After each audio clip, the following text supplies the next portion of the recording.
Welcome to my channel. It's another day for music, and so that's what we're going to do.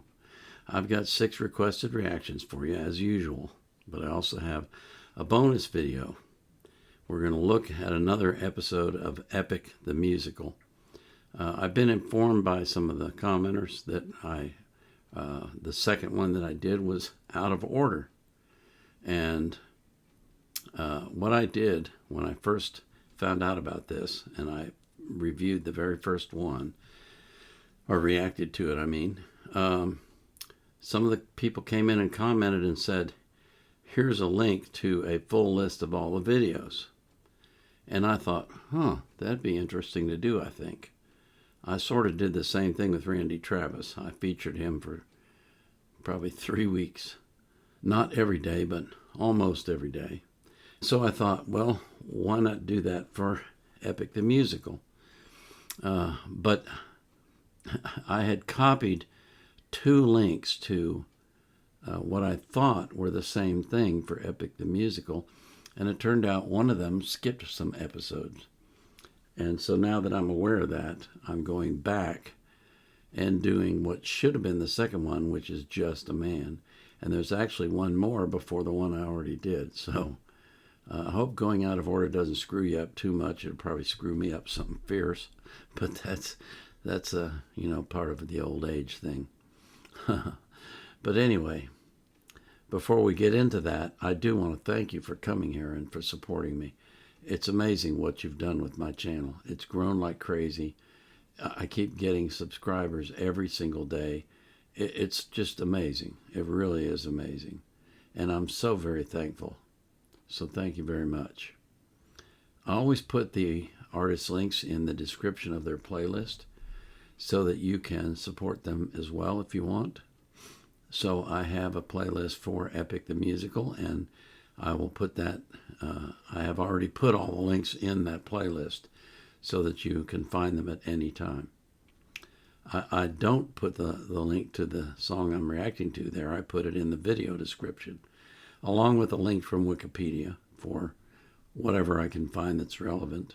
And I always put a link to the reaction request form, so you can request reactions if you want to.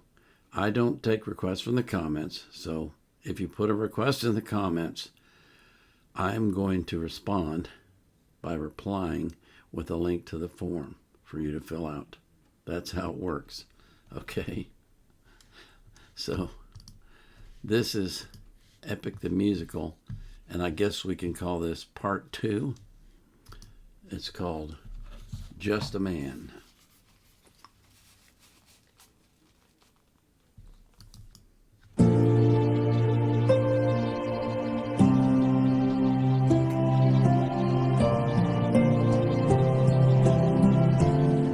I look into your eyes and I think back to the son of mine.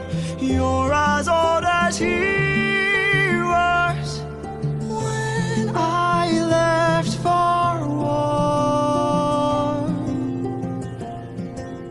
Will these actions haunt my days? Every man I've slain is the price I pay. Endless pain. Close your eyes and spare yourself the view. How could I hurt you? I'm just a man who's trying to go home, even after all the years away from what I've known. I'm just a man who's fighting for his life. Deep down I would trade the world to see my son and wife. I'm just a man.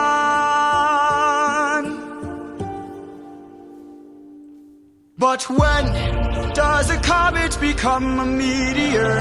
When does a candle become a blaze? When does a man become a monster? When does a ripple become become a tidal wave? When does the reason become the blame? When does a man become a monster?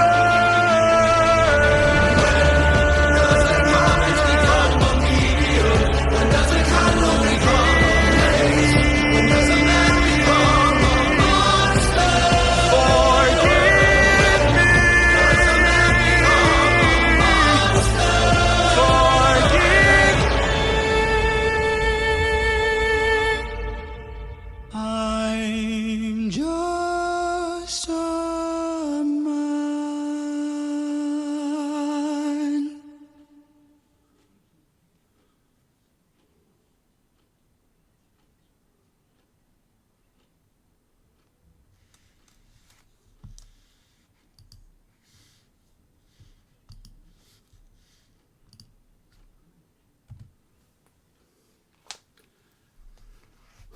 Wow, that's powerful. Yeah.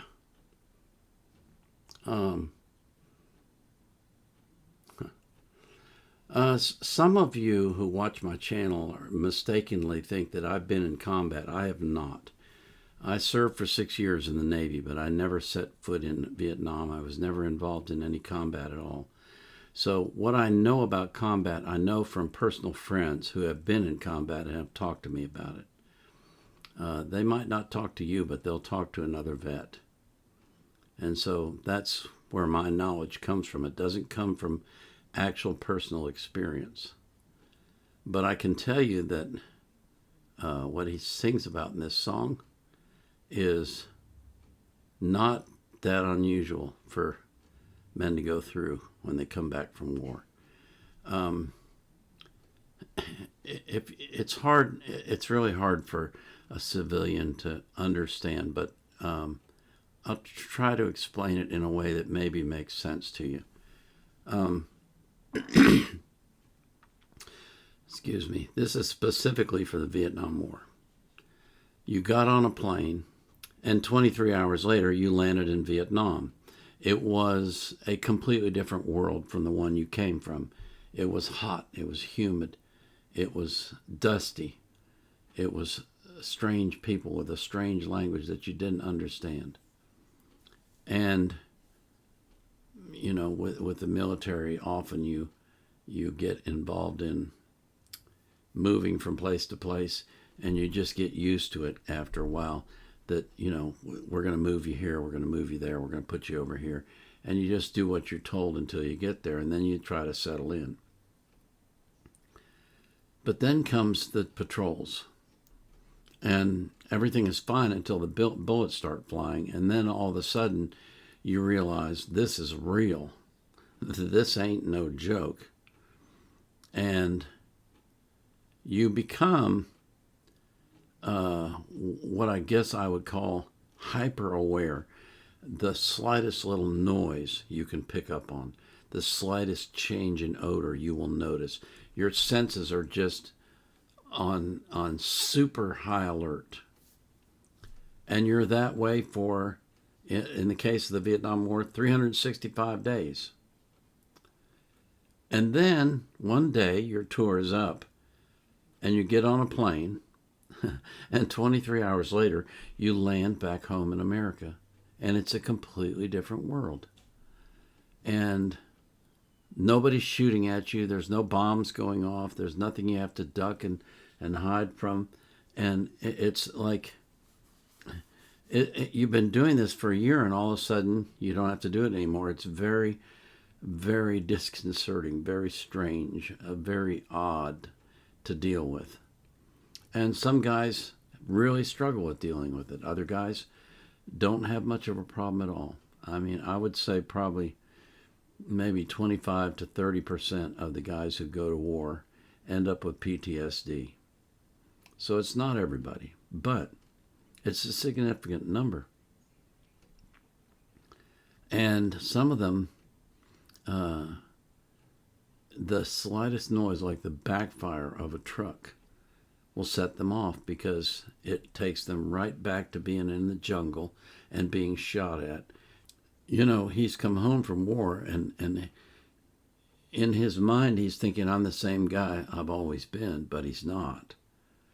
and adjusting to being at home and at peace and not constantly under threat is not easy. I hope that explains it better. I think that's what this song is about.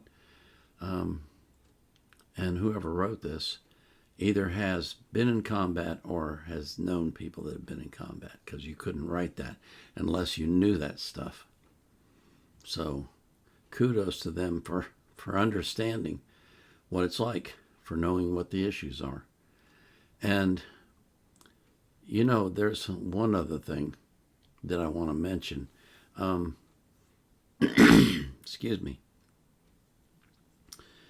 In modern warfare, you often don't even know if you killed someone, because, especially in Vietnam, it was many times in the jungle, you couldn't see them. You didn't know that you'd hit anyone. You're just firing at muzzle flashes. Back then, during the time that this takes place with the Odyssey, you were literally stabbing and hacking your opponent to death. So it was very close and personal. You would be covered with blood, and it would be traumatic for anyone to be in that situation, and for some it would be too much. Their minds couldn't handle it. So just something to think about. I like the way that they use, I guess they call them sepia tones, kind of grays and darks and not colors, because I think if they did it in color, it would take away from the music. So I really like the way that they're doing this. It's like a black and white cartoon, I guess you could call it. Yeah, I'm enjoying this. I'm looking forward to the next one, which I know is, I forgot, somebody told me what it was, but it's the one before the one that I did last, day before yesterday or whenever it was. Yesterday I did this other things, but Home Free and Tom McDonald's. But the day before that, whatever it was, that's when I did that. And I found out since that I did them out of order, and I apologize for that. I'm sorry. I won't do that again, assuming that the list I'm working off now is accurate. And maybe what I'll do is I'll post that link in the comments, and one of you can tell me if it is accurate, if it's the complete full list in the right order, because that's what I want to do. Okay, so I'm jabbering on like crazy. I apologize. I'm in a talkative mood tonight, so you may have to listen to me for a long time. I pray that God will watch over you and will take care of you and will bless you mightily, and that He will do the same for every single person that you love. This is the Vietnam Era Vet out.